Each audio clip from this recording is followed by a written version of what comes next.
കർത്താവേ, ഞാൻ അവന് വേണ്ടി പ്രാർത്ഥിച്ചപ്പോൾ അവനെ എനിക്ക് തന്നു. പക്ഷെ ഇപ്പം അവനെ എണീറ്റ് നിൽക്കാൻ പോലും പറ്റണില്ല. എന്തിനാ ഈ അവസ്ഥ ഞങ്ങൾക്ക് തന്നത്?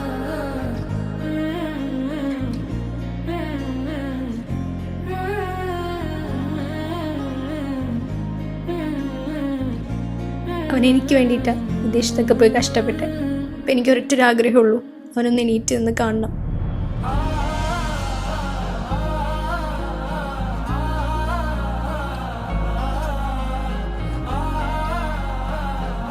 ഐഷു,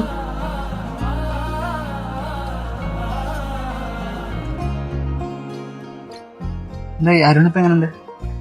ഇപ്പോഴും അതേ അവസ്ഥ തന്നെ, എണീക്കാനൊന്നും പറ്റില്ല. എല്ലാ കാര്യങ്ങളും നമ്മളാണ് ചെയ്തു കൊടുക്കാം. ഓ, അവൻ എബ്രോഡ് ആയിരുന്നു അല്ലേ? അവൻ അവിടെ ആയിരുന്നെങ്കിലും ഫുൾ ആള് ഫ്യൂച്ചറിനെ പറ്റിയിട്ട് തിങ്ക് ചെയ്തുകൊണ്ടിരുന്നത്. അതുകൊണ്ട് അവൻ ടേം ഇൻഷുറൻസ് എടുത്തു. NRIസിന് ഇന്ത്യയിൽ നിന്ന് ടേം ഇൻഷുറൻസ് എടുക്കാൻ പറ്റുമോ? പറ്റും. ഇന്ത്യയിലെ ഫാമിലിയുള്ള NRIസിന് അതൊരു ബെറ്റർ ഓപ്ഷനായി.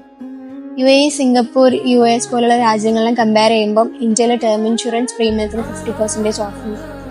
പ്രീമിയംസ് വരും മാസം 500-600 രൂപ മുതൽ സ്റ്റാർട്ട് ചെയ്യുന്നുണ്ട്. പിന്നെ എലിജിബിലിറ്റി അനുസരിച്ച് 2CR വരെ കവറേജ് കിട്ടും. അത് ശരിക്കും നല്ല കാര്യമാണല്ലോ. നമ്മൾ എത്രയൊക്കെ വിദേശത്ത് നിന്ന് കഷ്ടപ്പെട്ടാലും നമ്മുടെ കുടുംബവും ഭാവിക്കും ഇവിടെ ആണല്ലോ. അതെ, കുടുംബത്തിന് വേണ്ടി സമ്പാദിക്കണത് വലിയ കാര്യമാണ്. പക്ഷെ അവരുടെ ഭാവി സേഫ് ആക്കണത് അതിനേക്കാളും വലിയ കാര്യമാണ്. ശരി, ഞാൻ പോക്കോട്ടെ, കാണാം. നിങ്ങളൊരു NRI ആണോ? നിങ്ങളെ കുടുംബത്തിന്റെ ഭാവി ഭാഗ്യത്തിന് വിട്ടുകൊടുക്കരുത്. താഴെയുള്ള ക്യാപ്ഷൻ ചെക്ക് ചെയ്ത് പ്ലാനുകൾ കമ്പയർ ചെയ്യും.